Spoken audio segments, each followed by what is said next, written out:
So today we're going to be talking about tree diagrams. Now in the paragraph below it's going to introduce us to what a tree diagram is. We have discussed sample space over the last 2 class days. Sample space is a set of all possible outcomes. When listing all possible outcomes, we can use what is called a tree diagram. Tree diagrams display all possible outcomes of an event. Each branch in a tree diagram represents a possible outcome. So we're going to be using tree diagrams to represent possible outcomes of events. We'll look at that example below.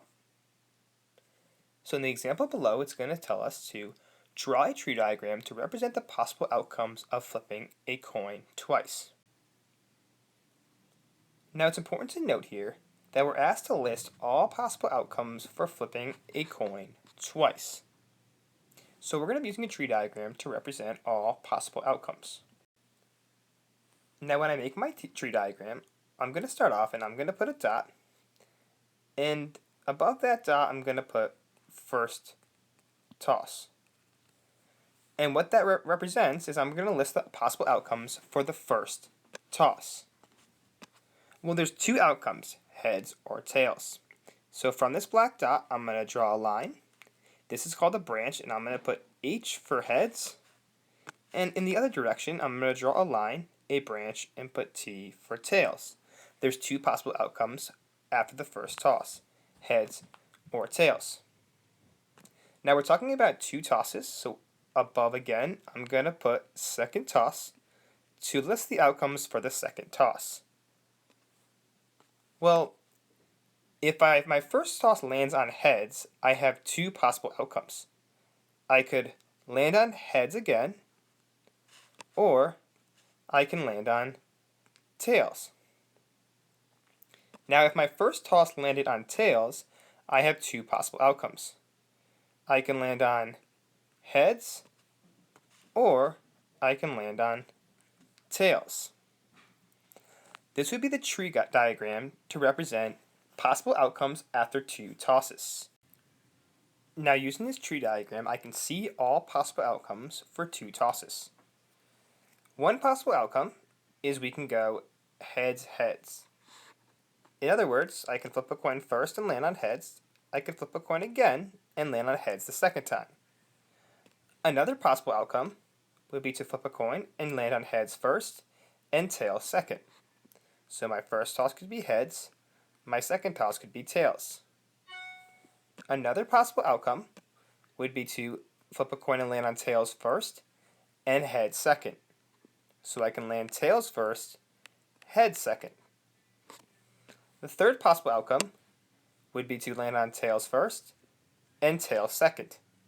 Tails first and tails second. Now it is important to note that this tails heads and this heads tails are different. In one scenario, we land on heads first, tails second. In another scenario, we land on tails first, heads second.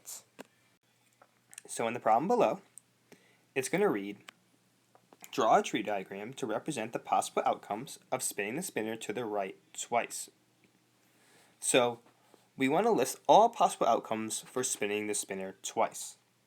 If you want to take a second and pause the video and see if you can come up with a tree diagram to represent all possible outcomes.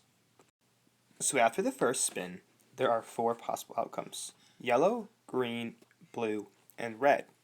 These 4 possible outcomes are listed below. Now for our second spin, well, we have 4 more possible outcomes: red, blue, green, and yellow. I'm going to list those possible outcomes for each color. For instance, if I spin a yellow first, I once again have 4 possible outcomes on my second spin: yellow, green, blue, and red.